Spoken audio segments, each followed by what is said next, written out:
মাৰতিন কে পুলিশকে খবৰ কৰে দিছি ওই পুলিশ কেন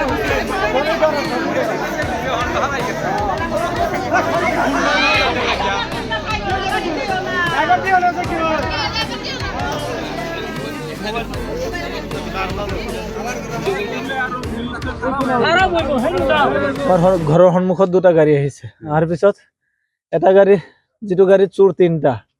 এটা গাড়ীত সিঙ্গেল চোৰ যিটো আছিলে সেইটো বেক সাইডত আছিলে থকাৰ পিছত ঘৰৰ ভিতৰৰ পৰা যেতিয়া গৰুটো উলিয়াই লৈ আহি পেলাই গাড়ীত উঠাব বিচাৰিছে সেই চোৰ দুটা আগতে গাড়ী ষ্টাৰ্ট দি ৰাখিছিলে চোৰ দুটা তিনিটা পলাই গুচি গ'ল পলাই যোৱাৰ পিছত পিছৰ গাড়ীখন যিটো সেইটো যাব নোৱাৰিলে আমি মানুহ ওলাই যোৱাৰ পিছত সেইটো আগৰ গাড়ীটোৱে আগতে আমাৰ পুৰা গাপ মাৰি দিলে মূৰত এনেকুৱা জেগাত যে কিহেৰে গাপ মাৰিছে সেইটো চাব নোৱাৰিলো কিন্তু গাপ মাৰাৰ পিছত যে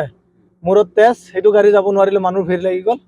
পুৰা মানুহ ভিৰ লগাৰ পিছত সেইটো গাড়ী ইয়াতে ৰখাৰ পিছত সেইটো গাড়ী পলাই গুচি গ'ল সেইটো আমাৰ ঘৰৰ সন্মুখতে গেৰেখি গেৰেখি 12টা 12:30 বজাত গাড়ী দুটা এটা গাড়ী আমি ৰাখিব সক্ষম হৈছো আৰু এটা গাড়ী ৰখাব নোৱাৰিলো আমি যেটো গাড়ীয়ে ঘাপ মাৰিছে সেইটো ৰখাব নোৱাৰিলো ঘাপ মাৰি পলাই গুচি গ'ল এটা গাড়ী পলাইছে আৰু এটা গাড়ী ৰাখিছো আমি ইয়াতে ৰাখিব পাৰিছো আমি লগত মানুহ ৰাখিছিলে মানুহ এজনে আছিল এটো গাড়ী যেটো গাড়ী আমি ৰাখিব পাৰিছো মানুহ এজনে আছিল আৰু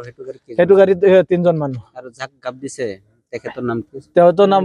হেৰি ৰহুল আমিন হয় এটা মোৰ খুৰা হয় কত আছে এতিয়া আইছি আদিত্য নাৰ্সিং আইছি তে ভৰ্তি কৰা গাড়ীৰে খুন্দি আইছে না ঘাপ মাৰিছে মূৰত এনেকে ঘাপ মাৰিছে যে একদম ফালি গৈছে এনেকে সুৰৰ দল কেজন আছিল সুৰৰ দল মতম টোটাল 4 জন দুটা গাড়ী আহিছে এটা গাড়ী আমি ৰাখিছো এটা গাড়ী আমি ৰাখিব পৰা নাই সুৰ এজনক আটক কৰিছে আৰু বাকি তিনজন পলাব হুকুম কৰিছে হেতে হুকুম পাইছে এতিয়া ৰহুল আমিন কত আছে বৰ্তমান এতিয়া আইছি আছে হেৰি আদিত্য নাৰ্সিং তেওঁৰ অৱস্থা এতিয়া ভাল নহয়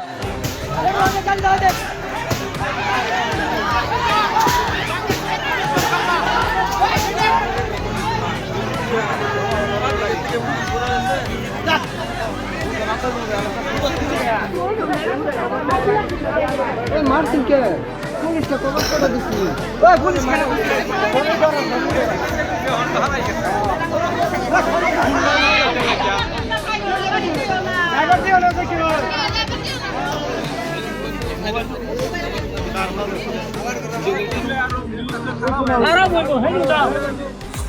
এইবাৰ নিৰ্বাচনত সবাতোকৈ গুৰুত্ব দিয়া হ'ব আপোনাৰ মতামতক